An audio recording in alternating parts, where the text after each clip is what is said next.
guys, it's Gabi DeMartino, and you're watching Celeb Secrets TV. Celeb Secrets is down here in Pennsylvania with a familiar face, Gabi DeMartino, and we're on the set of Blood Queens. Yes, this is so exciting. Thanks for coming, guys. Thanks for inviting us. Yeah, no problem. It's fun. It's been fun with you guys. It's been a crazy day. Oh, it's been crazy. It's the last day of filming. Yeah, it's really sad. Talk to us about it. It's just like you get a sense of family for like a really long time, and then all of a sudden it just like stops at once, and it's like why? Come on, let's keep doing this. Yeah. So as soon as this ends, I'm gonna start writing the Christmas special because I'm that excited.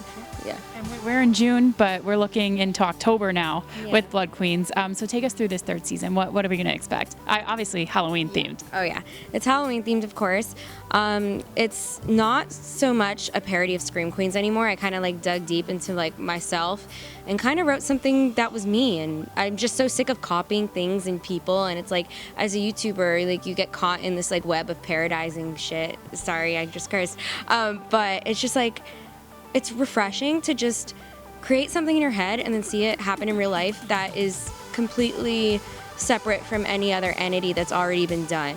So in Hallowbrook, PA, that's where the setting is this year. It's a made-up town.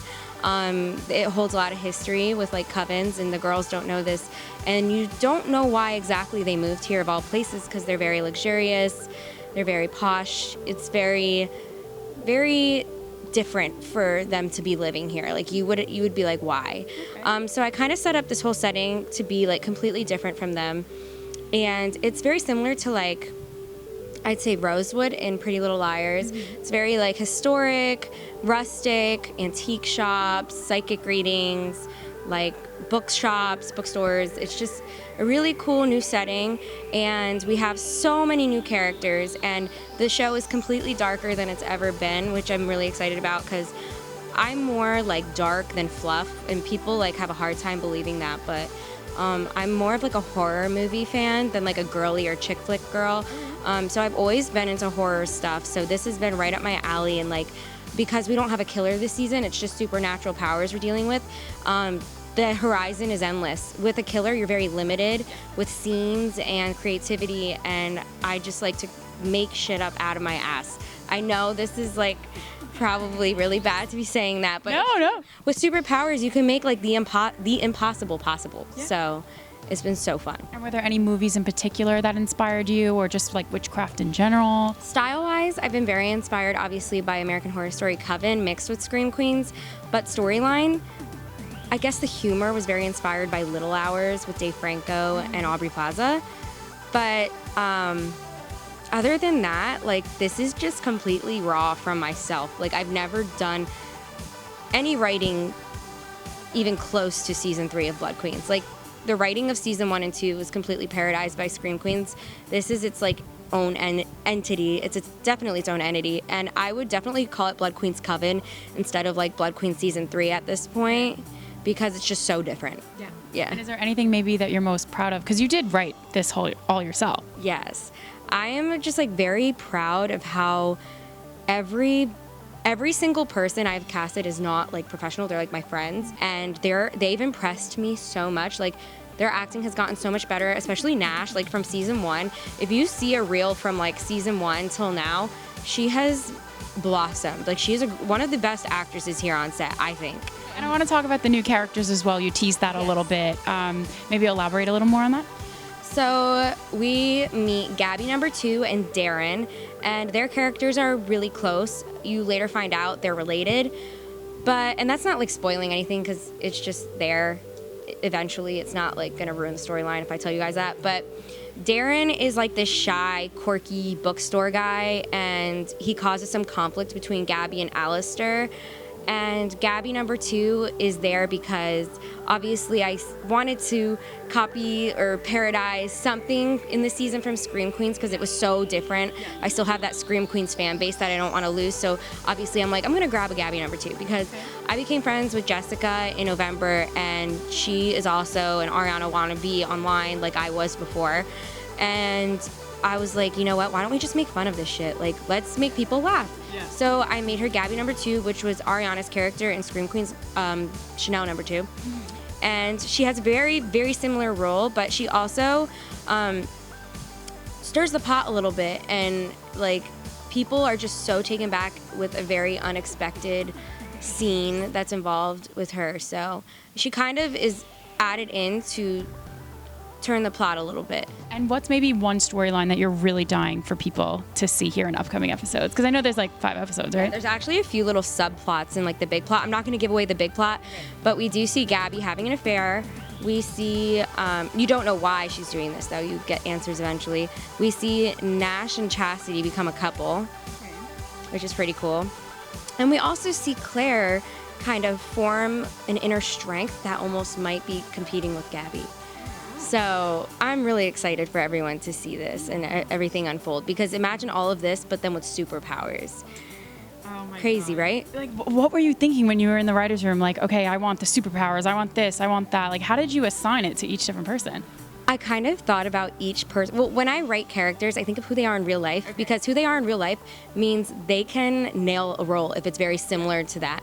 And my friends, like, I feel like off camera are already characters. So like Nash is very like ditzy in real life, and her accent makes everything funnier. So I'm like, Nash, you should play Nash, but I like dramatize stupidity. So I thought it would be funny to give her like the most impressive power, telekinesis, disappearing, shape, like moving things with your eyes. I thought that was pretty cool to do that. Claire is a very dominant friend in the group, and I figured someone with importance in the group, like almost superior to Gabi, should also get a very strong power, such as premonition. Chastity is a very sexual character. I was like, I think it would just be funny to give her power something that she's always had, so it's like it doesn't make any sense. So she has the power of seduction, and I gave my character the domain of knowledge because I feel like I have the most lines, and like I'm always figuring stuff out, and obviously being like the dominant queen bee of like the squad, it's like obviously I should give myself something strong. And then you find out that Alistair is a white guardian, which is like a healer, and that fits really smoothly into like the storyline because he's an ER nurse this season. So, and there may be anything behind the scenes when you guys are filming that we're not going to catch when we watch the show. You're not gonna storyline wise or like anything? I mean, we're Celeb Secrets, so you got to spill all the secrets. Okay. So filming wise, you guys are not gonna catch how we're like kind of laughing under our breath during a lot of the scenes, or like laughing with my eyes. I don't know if you know that phrase, like where you literally are on camera and you cannot laugh, but you want to, so you like bite your teeth down and you're literally laughing in your eyes. I have done it so many times, and I've done it probably in every scene with the Regals this season. And secrets about the plot. Or even like Easter eggs, things that you know. Yeah. You see Nikki a few times. Okay. Yeah, Nikki pops in there a few times. And you see a voodoo doll. I want to talk to you about that because I saw that up in the kitchen. Like, what is that? What's going on with it? Voodoo doll. Okay. So that, I literally can't reveal any secrets about it because it has so much to do with what happens the whole season. Okay. But I will say, like, she's a big prop for the next season. Okay. Yeah. So you already thought about... We're keeping the witchcraft thing. I think I'm ditching the killers because the killer thing was very Scream Queens, and I feel like if I'm writing a show, I want it to be superpowers. Like, I've been obsessed with Charmed and The Craft and just, like, so many different things, like Teen Witch and the Heathers. Like, I'm very into, like, cliques with powers. So I'm just going to keep that going. And have you thought of any maybe, like, dream storylines within this witchcraft and the voodoo doll and things like that? Yeah. I've already been like, I feel like I do this every time I write like a final episode. I start pre-planning for the next season because I like to tease the next season into the last episode so people kind of get like a gist of what they're going to expect. Okay. So I've been brainstorming. I can't give anything away of what like next season's theme's going to be, but just know like I know the theme and I've already set up the storyline to fit that theme. So everyone's going to know by the end of episode 5, like, oh wow, that's what's going to be next season. Yeah. And we just heard a scream. If you could describe, Blood Queen season 3 in 3 words, what would those 3 words be? Dark, mysterious, and unexpected. We're going to be on the lookout for everything, and I know it's going to be happening every Tuesday in October, right? Yeah, so usually it's 4 episodes, and we like skip a Tuesday because there's always 5 Tuesdays in October, and I just realized that last year when I was like, shit, I thought like I had an episode for every Tuesday, but this year we have an episode for every single Tuesday in October, 8 p.m. my channel. I'm really excited. Bigger and better than ever. This is the best it's ever been for Blood Queens. Well, Gabi, thank you so much for having us here in your house, of course. Thank you so much. And you guys can check this out on celebsecrets.com and make sure to check out Gabi's YouTube channel for all things Blood Queens. I'm Juliet, and we'll catch you later. Thank you so much for walking. What did I just say? I'm having a stroke. Okay. It's because people's walking. Yeah. Oh, that's literally it. Okay.